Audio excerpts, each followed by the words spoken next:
তাহলে কি হরমুজ প্রণালীর বিপরীতে তৈরি করা হচ্ছে আরেকটি রাস্তা? সত্যি কি এমন রাস্তা তৈরি করা সম্ভব? বন্ধুরা, বর্তমানে গোটা বিশ্বের প্রায় 20% তেল একটি সরু জলপথ দিয়ে অতিক্রম করে, যেটাকে আমরা হরমুজ প্রণালী বলি। এই হরমুজ প্রণালী ইরান এবং ওমানের মাঝখানে অবস্থিত।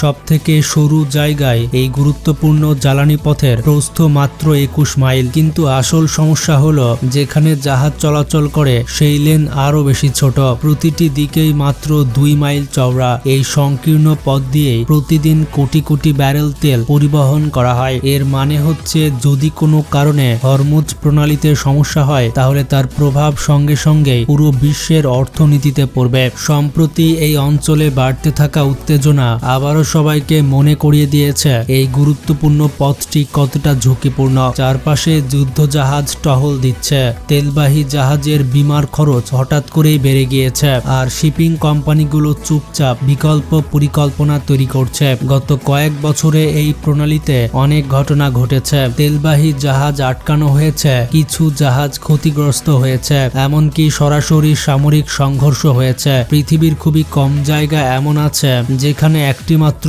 ভুল সিদ্ধান্ত পুরো পরিস্থিতিকে বড় যুদ্ধের দিকে ঠেলে দিতে পারে। আর হরমুজ প্রণালী ঠিক তেমনই একটি জায়গা। এই প্রণালী এখনো আনুষ্ঠানিকভাবে বন্ধ নয়, কিন্তু এটি যে কোনো সময় বিঘ্নিত হতে পারে। এই আশঙ্কায় বৈশ্বিক জ্বালানি বাজারে আতঙ্ক ছড়ানোর জন্য যথেষ্ট। আর সেই আতঙ্ক শুধু ট্রেডিং ফ্লোরেই সীমাবদ্ধ থাকে না। এখানে কোনো সমস্যা হলে সেটা শুধু ভূরাজনৈতিক সংকটই হবে না, এর প্রভাব পড়বে সাধারণ মানুষের জীবনেও। জ্বালানির দাম বেড়ে যাবে, পরিবহন খরচ বাড়বে, আর দোকানের পণ্যের দামও বেড়ে যাবে। বাংলাদেশ, ভারত, পাকিস্তান সর্বত্রই এর প্রভাব অনুভূত হবে। এখান থেকে একটি গুরুত্বপূর্ণ প্রশ্ন উঠে আসছে, যদি জাহাজগুলিকে হরমুজ প্রণালী দিয়ে যেতে না হতো তাহলে কি হতো? হরমুজ প্রণালী ছাড়া কি অন্য কোনো বিকল্প রাস্তা বানানো আসলেই সম্ভব? এই বিষয়টি নিয়ে অনেক বছর ধরে ইঞ্জিনিয়ার এবং প্রকৌশলবিদরা একটি বড় পরিকল্পনা নিয়ে আলোচনা করে আসছেন। একটি বিশাল খাল যা ওমানের মোসান্দাম উপদ্বীপের পাহাড় কেটে তৈরি করা হবে, যাতে জাহাজগুলি সম্পূর্ণভাবে এই প্রণালী এড়িয়ে যেতে পারে। কাগজে কলমে এটি একদম নিখুঁত সমাধান বলে মনে হয়, কিন্তু বাস্তবতা প্রায় সহজ ধারণাগুলিকে অনেক বেশি জটিল করে তোলে। এই খাল প্রকল্পটি বুঝতে হলে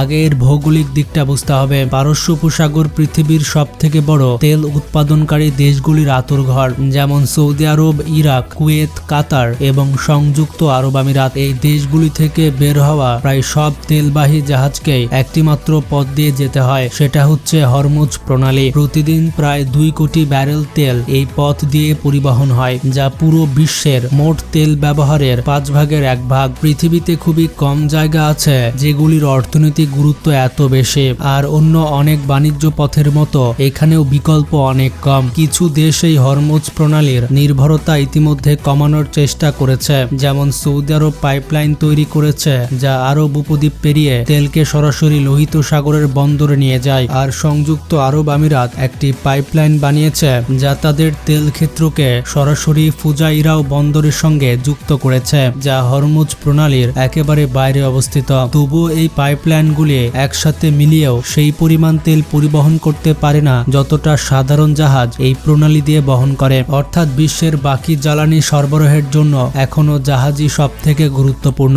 আর তার মানে হলো পুরো বিশ্ব অর্থনীতি এখনো এই সংকীর্ণ প্রবেশদ্বারের উপরে নির্ভর করে আছে। আর এই নির্ভরতাই ইঞ্জিনিয়ারদের অস্বস্তিতে ফেলে দিয়েছে, কারণ এমন সংকীর্ণ জায়গায় সব ঝুঁকি একসাথে জমা হয়। পৃথিবীতে খুবই কম জায়গা আছে যা হরমুজ প্রণালীর মতো এতটা সংবেদনশীল। এবার এই মানচিত্রটা দেখুন। ওমানের উত্তর প্রান্তে রয়েছে একটি দুর্গম এলাকা যার নাম হচ্ছে মুসান্দাম উপদ্বীপ। এটি হরমুজ প্রণালীর মধ্যে এমনভাবে ঢুকে গেছে যেন পাহাড়ি দুর্গের মতো দেখাচ্ছে। কিন্তু এখানে সব থেকে ইন্টারেস্টিং বিষয় হচ্ছে, কিছু জায়গায় পারস্য উপসাগর এবং ওমান উপসাগরের মধ্যে দূরত্ব খুবই কম, মাত্র কয়েক ডজন মাইল জমে এই দুই জলভাগকে আলাদা করে রেখেছে। এখান থেকে একটা সহজ প্রশ্ন উঠে আসে, এই উপদ্বীপের মাঝখান দিয়ে সোজা একটি খাল কেটে দেওয়া যায় কিনা? তাহলে পারস্য উপসাগর থেকে বের হওয়া জাহাজগুলি পুরোপুরি হরমুজ প্রণালী এড়িয়ে যেতে পারবে। সরু ও ঝুঁকিপূর্ণ পথ দিয়ে যাওয়ার বদলে তারা সরাসরি খোলা সমুদ্রে পৌঁছে যাবে। মানচিত্র দেখলে আইডিয়াটা বেশ দারুণ লাগে, কিন্তু বাস্তবতা একেবারে আলাদা গল্প বলে। কারণ মুসান্দাব উপদ্বীপ কোনো সমতল মরুভূমি নয়, এটি আসলে হাজার হাজার পর্বতমালার অংশ, যা মধ্যপ্রাচ্যের সবথেকে দুর্গম পাহাড়ি অঞ্চলগুলোর একটি। এখানে ধারালো চুনা পাথরের পাহাড় হঠাৎ করেই সমুদ্রের পাশ থেকে উঠে গেছে। কিছু পাহাড়ের উচ্চতা 2000 মিটারের বেশি, অর্থাৎ প্রায় 6500 ফুট। এখানে খাল বানানো মানে শুধু বালি খনন করা নয়, পুরো পাহাড়কেই কেটে ফেলা। আর খালটাও কিন্তু হতে হবে বিশাল, কারণ আধুনিক তেলবাহী জাহাজ, যাদেরকে VLCC বলা হয়, এগুলো পৃথিবীর সব থেকে বড় জাহাজগুলির মধ্যে পড়ে। এই বিশাল জাহাজগুলিকে নিরাপদে চলাচল করতে হলে খালটিকে হতে হবে অনেক গভীর, অনেক বেশি প্রশস্ত এবং স্থিতিশীল, যাতে কয়েকশো মিটার লম্বা জাহাজ সহজে চলাচল করতে পারে। এর জন্য যে পরিমাণ খনন কাজ দরকার তা কল্পনারও বাইরে। কোটি কোটি টন পাথর কেটে ভেঙে সরিয়ে ফেলতে হবে, পুরো পাহাড়ি এলাকা নতুন করে গড়ে তুলতে হবে। এটির পরিবেশগত প্রভাব হবে বিশাল, আর খরচ পৌঁছে যাবে শত শত বিলিয়ন ডলারে। তুলনা করলে বোঝা যাবে পানামা খাল সম্প্রসারণে খরচ হয়েছিল $5 বিলিয়ন। সেখানে মুসান্দামের এই খাল তার চেয়ে অনেক গুণ বেশি বড় এবং ব্যয়বহুল হতে পারে। কিন্তু আসল চ্যালেঞ্জ শুধু ইঞ্জিনিয়ারিং এ নয়, এর বাইরেও আরো একটি বড় বাধা রয়েছে। যদিও কোনোভাবে প্রযুক্তিগত সমস্যাগুলির সমাধান করা সম্ভব, তবুও সামনে চলে আসবে আরেকটি বড় বাধা, সেটি হচ্ছে রাজনীতি। মুসান্দাম উপদ্বীপ আসলে ওমানের অংশ, আর এখনো পর্যন্ত এখানে কোনো খাল নির্মাণের অফিসিয়াল পরিকল্পনা নেই। বরং ওমান এই অঞ্চলের উন্নয়নে গুরুত্ব দিচ্ছে পর্যটন, বন্দর এবং আঞ্চলিক অবকাঠামোর উপরে। পাহাড় কেটে একটি বিশাল জাহাজ চলাচলের পথ তৈরি করা তাদের এখন অগ্রাধিকার নয়। এত বড় একটি প্রকল্প বাস্তবায়ন করতে হলে দরকার হবে অসাধারণ আন্তর্জাতিক সহযোগিতা। আশেপাশের দেশগুলিকে এতে সমর্থন দিতে হবে, বিনিয়োগকারীদের বিপুল পরিমাণ অর্থ বিনিয়োগ করতে হবে, আর তাদের বিনিয়োগের অর্থকে দীর্ঘমেয়াদী নিরাপত্তায় নিশ্চিত করতে হবে। কারণ এখানে আরেকটি অস্বস্তিকর সত্য রয়েছে, এই খাল তৈরি হলেও ঝুঁকি পুরোপুরি দূর হবে না, বরং সেটি শুধু অন্য জায়গায় সরে যাবে।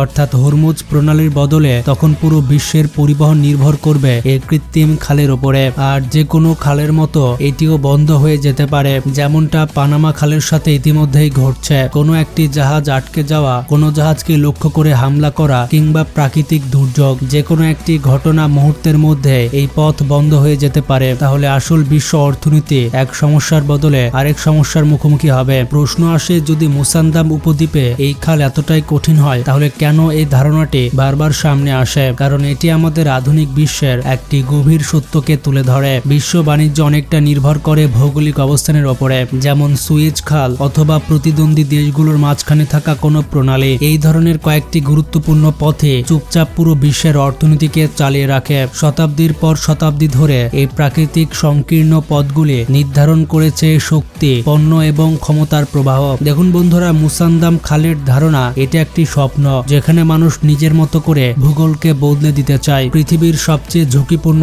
পথগুলোর একটি সরিয়ে দিতে চায়। কিন্তু বাস্তবতা এত সহজ নয়। পাহাড় সরানো কঠিন, আর রাজনীতি সামলানো আরো কঠিন। আপনার কি মনে হয়, ভবিষ্যতে কি সত্যি এই খাল তৈরি করা সম্ভব, নাকি এটি শুধুমাত্র রাজনীতিবিদদের ভোটের আগে ইশতেহারের মতোই কল্পনায় থেকে যাবে? আপনার মতামত কমেন্টে জানান। ভালো থাকবেন, টেক কেয়ার।